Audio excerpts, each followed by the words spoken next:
वर्तमान जुगर इतिहास लिखन प्रणाली स्वतंत्र एवं आदर्शर निकटवर्ती। एथिरे मानव जीवनर सर्वविध व्यापार जुग अच्छी।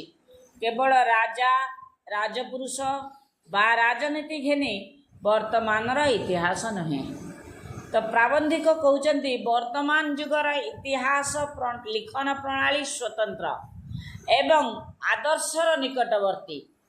अर्थात इतिहासर लेखक माने जणे जणे आदर्श चरित्र हवा को इच्छा कलेनी एवं इतिहास गुड़ा को आदर्श इतिहास करिबा पई इच्छा प्रकाश करिसंती। एथिरे मानव जीवनर सर्वविध व्यापारर जोग अछि। इतिहास रे सर्वविध अर्थात सबु प्रकार व्यापार कहिले घटना सबु प्रकार घटना ए इतिहास रे मिसिकरी रहिछि। केवल राजा राजपुरुष बा राजनीति घेनी वर्तमान इतिहास नुहे। एथिरे जाति साधारणर आचार व्यवहार धर्म नीति शिक्षा शिल्प वाणिज्य साहित्य विज्ञान सकल प्रकार प्रयोजनीय विषयर समावेश अछि। वर्तमान इतिहासज्ञ माने जो इतिहास रचना करुछंती ताहा केवल राजनैतिक नुहे। सेथिरे शिक्षा विभाग रहुची आउ शिल्प वाणिज्य व्यवहार धर्म नीति इत्यादि सबु किछि रहिछि। तथापि स्थूल यह राजनैतिक इतिहास पदवाच्य।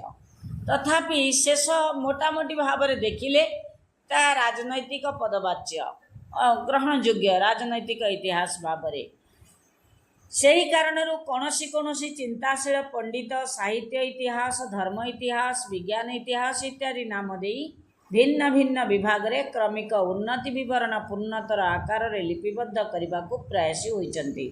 मनुष्यर ज्ञान शक्ति और समयर अल्पता विषय विवेचना कले ए प्रकार चेष्टार सम्यक औचित्य बोध हुए अस्वीकार करा जाई न पारे। कहते मनुष्यर ज्ञान शक्ति और समयर अल्पता विषय विवेचना कले ए प्रकार चेष्टार सम्यक औचित्य बोध हुए अस्वीकार करा जाई न पारे। अर्थात मनुष्यर ज्ञान शक्ति एठी देख पिलाए प्राबंधिक टिके सूक्ष्म समालोचना करचंती वर्तमान पाठक मानको शिक्षित मानको शिक्षित समाज शिक्षित भद्र शिक्षित लोक मानको सूक्ष्म भाव में समालोचना करचंती। कौन कहते मनुष्यर ज्ञान शक्ति समयर अल्पता विषय रे अर्थात आउ कहारी धैर्य नहीं गभीर भाव में गवेषणा करी गोटाए निर्यास बाहर करने तुमको भी जमीती समय नहीं टेक्स्ट बुक पढ़िकी परीक्षा दवापाई तमें कौन कर मीनिंग बही एमबीडी एक्सीलेंट मो पिलाए तुमको सब कहे जे एगुड़ा सब किणव नहीं अंतत मो विषय रे कारण मु हूँ तुम एमबीडी एक्सीलेंट एमबीडी मीनिंग बही तेणु तुम जमा मीनिंग एक्सीलेंट एमबीडी मो सब्जेक्ट रे किणव नहीं। शिक्षक हूँ तुम मीनिंग बही तुम एक्सीलेंट एमबीडी तेणु जेते क्लास कर बहीर प्रश्न प्रस्तुत हम आउ कौन कर जो न आसला अध्यापक को पचार एमबीडी एक्सीलेंट नुहे। जेमिति छात्र माने राजी नुहंती मूल बही की पढ़ाई ठीक से न्याय गवेषक माने मध्य राजी नुहंती मूल तथ्य को संग्रह करने। तेणु गवेषक मान पाखे समय अल्पता दृष्टि समस्ते व्यस्त विव्रत सठिक जिनस पाखे जाए पहुँचापी हेले समय दरकार। तेणु वर्तमान समस्ते चाहते खूब शीघ्र उपाधि ग्रहण करेंगे एवं खूब शीघ्र आदर्श चरित्र होकर बाहर लोक समस्ते जानवे ये जड़े बढ़िया इतिहासज्ञ बहुत बढ़िया बढ़िया बही लिखिं बहुत बढ़िया कर माने एटा खूब शीघ्र हो जाऊ ए शीघ्र प्राप्ति पाई चंचल पाइबा पाई चंचल सम्मान बोध को प्राप्त करने इतिहासज्ञ माने कौन करचंती ना ए प्रकार चेष्टार सम्यक औचित्य बोध हुए अस्वीकार करा जाई न पारे। तेणु प्राबंधिक कहते यही जो प्रकार इतिहास लेखा होची जे शीघ्र शीघ्र ये करने सठिक गवेषणा न करी तेणु यहीटा को आम अस्वीकार करें जे नाई यहाँ ये विभाग नुहे से विभाग नुहे आम अस्वीकार करूनी। इतिहास लिखन प्रणाली संबंध दिन को दिन प्रभुत उन्नति साधित होउछि एथिरे संदेह नहीं। मात्र प्रकृत अनिसंदिष्ट व्यक्ति सेतिकिरे संतुष्ट रही न पारे। कहउचंती जे इतिहासर लेखन प्रणाली प्रभुत उन्नति होउछि बहुत प्रभुत कहले बहुत बहुत उन्नति होउछि संशोधित होउछि किंतु प्रकृत जे अनुसंधिष्टु जे भल जिनस सठिक जिनस जानिबा पई जो मानकर इच्छा जो माने अनुसंधिष्टु जो माने जानिबा को जो मानकर इच्छा से माने एथिरे संतुष्ट नुहंती। ए प्रकार लेखा ए प्रकार पढ़ारे से माने संतुष्ट नुहंती। से चिर दिन मानव समाज नाना विभाग रे इतिहास अनुसंधान करिबारे प्रवृत्त रहिथिबो। साहित्य शिल्प वाणिज्य धर्म नीति काव्य उपन्यास विज्ञान दर्शन समस्त ताहा निकटरे ऐतिहासिक सत्यमय। प्रत्येक व्यक्तिर जीवन आहार परिच्छेद ता निकटरे जीवंत इतिहास रूपे प्रतिभात हुए। तेणु से कहते जदि इतिहास लिखिब गोटाए मानव जातिर इतिहास ताले तार खाद्य बासगृह वेश पोशाक ए सबु विषय रे क्रमोन्नति ए सबु विवरणीर क्रमोन्नति घटी दरकार। जेमिति प्रथमे एई माने कौन पिंधुथिले केमिति रहुथिले कौन खाउथिले एमानकर शिक्षागत योग्यता कौन थिला को बाट दे एमाने आसी एठी पहुँचीचंती किभଳି भावरे धीरे धीरे एमानकर उन्नति हेची किए पहुँचिकी उन्नति करैची ए सबु सत्यासत्य घटना बहुल जिनस को आमे प्रकृत इतिहास बोली कहिबा। जदि ए सबु जिनस नाही ताहाले प्रकृत अनुसंधिष्ट व्यक्ति माने जो माने प्रकृत तथ्य जानिबा को चाहुचंती से माने याकू प्रकृत इतिहास बोली ग्रहण करि परिबे नाही।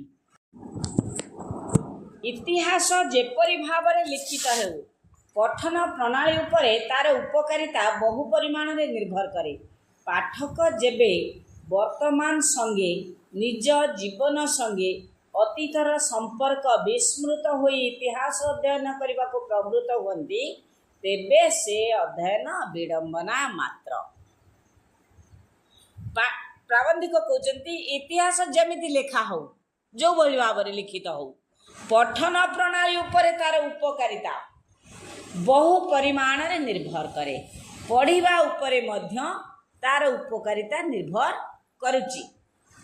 पाठक जेबे वर्तमान संगे निज जीवन संगे अतीतर संपर्क विस्मृत होई इतिहास अध्ययन करने को प्रवृत्त होती तेबे से अध्ययन विडंबना मात्र।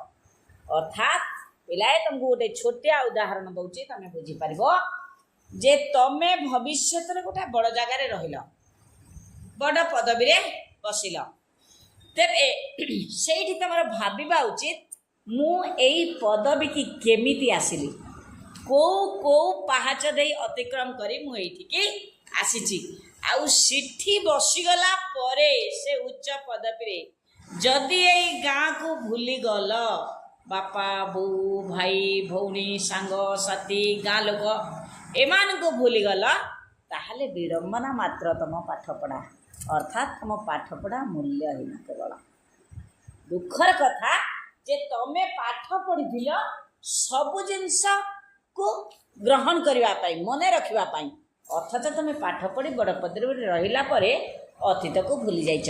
तेबे प्राबंधिक कहउचंती जे जो पाठक माने निजर जीवन निजर इतिहास निजर अतीत कथा को भूली जाउचंती से माने ठीक भाव रे इतिहास लिखि पारबे नै। निज कथा तो निजे भूली जाइछंती आउ देशर जातिर इतिहास से लिखिबे कोन जे निजर इतिहास को भूली जाइछि निजर अतीत कथा को मन रखिनी से देशर इतिहास को सठिक भाव लिखिबो कोन। इतिहास केवल केते गुड़िए घटनार समष्टि छड़ा आउ कोन से घटनार पश्चात देश रे जे नियम बा नियंत्रक हस्त कार्य करूछि ताको प्रत्यक्ष करि न पारले विद्यालय बालक मानक तुल्य केते गुड़िए शुष्क कथा ଓ ମୃତ ଅତୀତର ଅର୍ଥଶୂନ୍ୟ ବିବରଣ କଣ୍ଠସ୍ଥ କରି କି ଲାଭ? ବିଦ୍ୟାଳୟର ପିଲାମାନେ କ'ଣ କରନ୍ତି? ପାଠ ମନେ ରଖିବା ପାଇଁ, ନମ୍ବର ରଖିବା ପାଇଁ କିଛି କଣ୍ଠସ୍ଥ କରିଥାନ୍ତି, ଅର୍ଥାତ୍ ମୁଖସ୍ଥ କରିଦେଇଥାନ୍ତି ପାଠ। ସେଇଟା କେବଳ ପରୀକ୍ଷାରେ ପାସ୍ ପାଇଁ। ବିଦ୍ୟାଳୟର ପିଲାମାନେ କ'ଣ କରନ୍ତି? ତମେ ବି ତ ଏବେ ବିଦ୍ୟାଳୟରେ ଯାଉଛ, ଉଚ୍ଚ ବିଦ୍ୟାଳୟ। ତେବେ ବିଦ୍ୟାଳୟର ପିଲାମାନେ କ'ଣ କରନ୍ତି ନା କିଛି ପାଠକୁ କଣ୍ଠସ୍ଥ କରିଦେଇଥାନ୍ତି, ଅର୍ଥାତ୍ ଘୋଷି ଦେଇଥାନ୍ତି। ତାହା କେବଳ ପରୀକ୍ଷାରେ ପାସ୍ କରିବା ପାଇଁ ସୁବିଧା। କିନ୍ତୁ ସେହି ବିଷୟରେ, ନିର୍ଦ୍ଦିଷ୍ଟ ବିଷୟରେ ଗବେଷଣା କରି ସେ ବିଷୟର ଇତିହାସ ଲେଖିବା ପାଇଁ ତାହା ନୁହେଁ, ଉଚିତ ନୁହେଁ। କେବଳ ପାସ୍ କରିବା ପାଇଁ, ନମ୍ବର ରଖିବା ପାଇଁ ତା। ଆଉ ଗବେଷକମାନେ ଯଦି କେବଳ ସେଇ ବିଦ୍ୟାଳୟର ପିଲାଙ୍କ ଭଳି ଛୋଟ ଛୋଟ ଇତିହାସ ଲେଖିଦେଇକି ଛାଡ଼ିଦେବେ, ତାହେଲେ ଲାଭ କ'ଣ? ଅତୀତ କାଳରେ ଯେ ନିୟମ କାର୍ଯ୍ୟ କରିଅଛି, ଏଇ ମୁହୂର୍ତ୍ତରେ ଆମମାନଙ୍କ ଚତୁର୍ଦିଗରେ, ଆମମାନଙ୍କ ଜୀବନରେ ସେହି ନିୟମ ସେହି ଭାବରେ କାର୍ଯ୍ୟ କରୁଅଛି। ମନୁଷ୍ୟମାନଙ୍କ ମଧ୍ୟରେ ପ୍ରକୃତିଗତ ସୌସାଦୃଶ୍ୟ ବିଦ୍ୟମାନ। ଅତୀତ ଆଉ ବର୍ତ୍ତମାନ, ପିଲା ଏ ପ୍ରତ୍ୟେକ ଜିନିଷ ଭିତରେ ସୌସାଦୃଶ୍ୟ ଅର୍ଥାତ୍ କିଛିଟା ମେଳ ଖାଉଛି। ସେ ସାଧାରଣ ଭାବରେ ଆମେ ପାଖାପାଖି ସମସ୍ତେ ଗୋଟାଏ ପ୍ରକାର ଦେଖିବାକୁ ନୁହେଁ କି? କାହାର ଟିକେ ଆଖି ବଡ଼ ତ କାହାର ଟିକେ ଛୋଟ, ନାକ କାହାର ଟିକେ ବଡ଼ ତ ଟିକେ ଛୋଟ, ନହେଲେ ନର୍ମାଲି ସାଧାରଣ ଭାବରେ ଆମ ସମସ୍ତଙ୍କର ଅଙ୍ଗ ପ୍ରତ୍ୟଙ୍ଗ ସମାନ। ମଣିଷ କହିଲେ ଆମେ ସମସ୍ତେ ଦେଖିବ, ତମେ ମ୍ୟାପ୍ ଦେଖିଛ କି ନା ମୁଁ ଜାଣିନି, ତେବେ ପ୍ରତ୍ୟେକ ରାଜ୍ୟର ସ୍ତ୍ରୀ ଲୋକ ଆଉ ଝିଅ ପିଲାଙ୍କ ଫଟୋ ଯଦି ଦିଆହେବ, ତାହେଲେ ତା ଦେହରେ ଓଡ଼ିଶାର ଲୋକ କି ଆମେ ଚିହ୍ନିଦେବା। ତା ଦେହରେ ନିଜ ନିଜ ରାଜ୍ୟର ଲୋକ ସେ ଚିହ୍ନିଦେବେ, ଚିତ୍ର ଦିଆଯିବ ତାଙ୍କୁ, ସେ ଜାଣିଦେବେ। ଆମେ କ'ଣ ସମସ୍ତେ ପୁରା ଏକା ଭଳିଆ? ସମସ୍ତେ ଏକା ଭଳିଆ ନୁହେଁ, କିନ୍ତୁ ଆମ ସମସ୍ତଙ୍କ ଭିତରେ କିଛି କିଛି ସାଦୃଶ୍ୟ ରହିଛି। କୋଉଠି ନା କୋଉଠି ଆମେ ସମସ୍ତେ ଏକା ପ୍ରକାର। କାହାର ତାର ଆଖି ଯେମିତି ହେଇଥିବ, ହୁଏତ ମୋର ସେମିତି ହେଇଥିବ, କିମ୍ବା ତାର ନାକ ଯେମିତି ହେଇଥିବ, ଆଉ କାହାର ନାକ ସେମିତି ଥିବ। ନିଶ୍ଚିନ୍ତ ଭାବରେ ଆମର ସାଦୃଶ୍ୟ ରହିଛି। ଆମ ଓଡ଼ିଶାର ସ୍ତ୍ରୀ ଲୋକ, ଝିଅ ପିଲା ତମେ ଦେଖିବ, ଆମର କାହା ସାଙ୍ଗେ ନା କାହା ସାଙ୍ଗରେ ନିଶ୍ଚିନ୍ତ ଭାବରେ ସାଦୃଶ୍ୟ ରହିଛି। ମନୁଷ୍ୟମାନଙ୍କ ମଧ୍ୟରେ ପ୍ରକୃତିଗତ ସୌସାଦୃଶ୍ୟ ବିଦ୍ୟମାନ। ପ୍ରକୃତି ମଧ୍ୟ ପାଖାପାଖି ସମସ୍ତଙ୍କର କିଛି ନା କିଛି ମିଶି ଯାଉଥିବ। ଏ କଥାରେ ମତଭେଦ ହୋଇନପାରେ। ବୈଷମ୍ୟର ମାତ୍ରା ଯେତେ ଅଧିକ ହେଉ ପଛକେ, ମୂଳରେ ମାନବ ପ୍ରକୃତି ଏକ। ଆମ ଭିତରେ ଯଦି ବା କିଛି କିଛି ଅଛି ତ ପାର୍ଥକ୍ୟ ରହିଛି, ତଥାପି ଆମେ ମଣିଷ ହିସାବରେ ପାଖାପାଖି ଆମର ପ୍ରକୃତି ହେଉଛି ଏକ, ଗୋଟିଏ। ଏକା ମାନବ ପ୍ରକୃତି କାହିଁକି? ସମଗ୍ର ବ୍ରହ୍ମାଣ୍ଡର ଅନ୍ତରତମ ପ୍ରଦେଶରେ ଏପରି ଏକ ସାଧାରଣ ଭୂମି ଅଛି, ଯେଉଁଠାରେ କୌଣସି ପ୍ରକାର ଭେଦ ବା ବୈଷମ୍ୟ ପରିଦୃଷ୍ଟ ହୁଏ ନାହିଁ। ସେହି ଭୂମି ଉପରେ ଦଣ୍ଡାୟମାନ ହୋଇପାରିଲେ ମନୁଷ୍ୟ ଆପଣା ଭିତରେ ସମସ୍ତ ବ୍ରହ୍ମାଣ୍ଡ ପ୍ରତ୍ୟକ୍ଷ କରିବାକୁ ସମର୍ଥ ହୁଏ ଏବଂ ସର୍ବତ୍ର ସର୍ବମଙ୍ଗଳମୟ ବିଧାତାଙ୍କ ପ୍ରତ୍ୟକ୍ଷ ହସ୍ତ ଦର୍ଶନ କରି ସ୍ତମ୍ଭିତ ଓ ମୋହିତ ହୁଏ। ସୁତରାଂ ସେଠାରେ ଦେଶକାଳର ଦୂରତ୍ୱ ବିନଷ୍ଟ ହୋଇଯାଏ। ବସୁଧୈବ କୁଟୁମ୍ବକମ୍, ଗୋଟାଏ ଏମିତି ପ୍ରକୃତି ପରିବେଶ ଈଶ୍ୱର ଆମ ପାଖେ ରଖିଛନ୍ତି, ଏମିତି ମାନସିକତା ମଧ୍ୟ ଲୋକଙ୍କର ଅଛି, ଯିଏ ପୁରା ବିଶ୍ୱର ଲୋକଙ୍କୁ ନିଜର ବୋଲି ଭାବନ୍ତି। ଇତିହାସ ପାଠ କରିବା ବେଳେ ଅନେକ ସମୟରେ ଆମମାନେ ଅଲକ୍ଷିତ ଭାବରେ ସେହି ସାଧାରଣ ଭୂମିରେ ଉପସ୍ଥିତ ହେଉ। ସେତେବେଳେ ଅତୀତର ସୁଖ ଦୁଃଖ, ହର୍ଷ ବିଷାଦ, ଭୟ ବିଭୀଷିକା, ସାହସ ଓ ବିକ୍ରମ, ଜୀବନ ଓ ମୃତ୍ୟୁ ଆମମାନଙ୍କ ନିକଟରେ ଜୀବନ୍ତ ମୂର୍ତ୍ତି ପରିଗ୍ରହ କରି ଦଣ୍ଡାୟମାନ ହୁଏ ଏବଂ ନିଜ ଜୀବନର ବ୍ୟାପାର ତୁଲ୍ୟ ପ୍ରତିଭାତ ହୁଏ। ଏହି ଅବସ୍ଥାରେ ଅତୀତ ପ୍ରତି ହୃଦୟର ସହାନୁଭୂତି ସ୍ୱତଃ ଜାଗ୍ରତ ହୋଇଉଠେ। ଅତୀତର ଜୟୋଲ୍ଲାସ ନିଜ ଜୀବନର ଜୟୋଲ୍ଲାସରେ ପରିଣତ ହୁଏ। ଏହିପରି ପ୍ରତ୍ୟକ୍ଷ ଘଟଣା ସଙ୍ଗେ ଯେତେବେଳେ ଜୀବନର ଯୋଗ ସଂସ୍ଥାପିତ ହୁଏ, ସେତେବେଳେ ଅତୀତ ସମଗ୍ର ଅତୀତ ବର୍ତ୍ତମାନ ଆକାର ଧାରଣ କରେ। ପ୍ରକୃତ ପକ୍ଷେ ଚିନ୍ତାଶୀଳ ପାଠକ ଇତିହାସ ବର୍ଣ୍ଣିତ ସକଳ ପ୍ରକାର ଚିତ୍ର ନିଜ ଜୀବନରେ ଏବଂ ସମସାମୟିକ ସମାଜ ମଧ୍ୟରେ ପ୍ରତିବିମ୍ବିତ ଦେଖି ସେଗୁଡ଼ିକରୁ ସମୁଚିତ ଶିକ୍ଷା ଲାଭ କରନ୍ତି। ପିଲାଏ ସତରେ ଭାବିଲ, ସୀମାଞ୍ଚଳରେ ଯେଉଁ ସୈନିକମାନେ ଆମକୁ ସୁରକ୍ଷା ଦେଉଛନ୍ତି, ସେଇଠି ସେମାନେ ଜୀବନ ଦେଇ ଆମ ଜୀବନ ରଖିଛନ୍ତି, ହଁ ନା ନାହିଁ? ତେଣୁ ଆମେ ଯଦି ପ୍ରତ୍ୟେକ ଲୋକ ଭାବିବା ଯେ ସୈନିକମାନେ ଆମକୁ ବଞ୍ଚେଇଛନ୍ତି, ताहले सेमानक प्रति आमर भक्ति श्रद्धा भल पाइबा निश्चिंत भाव में आसबनी आम मुंड निश्चिंत भाव में सेमानक पाखे नईबनी आमरी मानक भितर कही थे जो माने एक कथा प्रति मुहूर्त भावुवे तेणु आम पृथ्वी आम भारत सर्वशेष आम ओडिया एमिति जे ओडिया लोक माने भितर एमिति प्रकृति नहीं आमर मनीष रही जी सबु बेले कौन करुवे ना एपरी प्रत्यक्ष घटना संगे जेतेबेले जीवन जोग संस्थापित हुए सेतेबेले समग्र अतीत वर्तमान आकार धारण करे जेतेबेले आमे अतीत कथा भाबिबा जे आमको जीवन दे लोक बंचेइचंती जीवन दे आमको आज स्वाधीनता देइचंती सेतेबेले अतीतटा आमर ही जीव वर्तमान ही जीव आमे कोन भाबिबा सेतेबेले वर्तमान आमे भल काम करी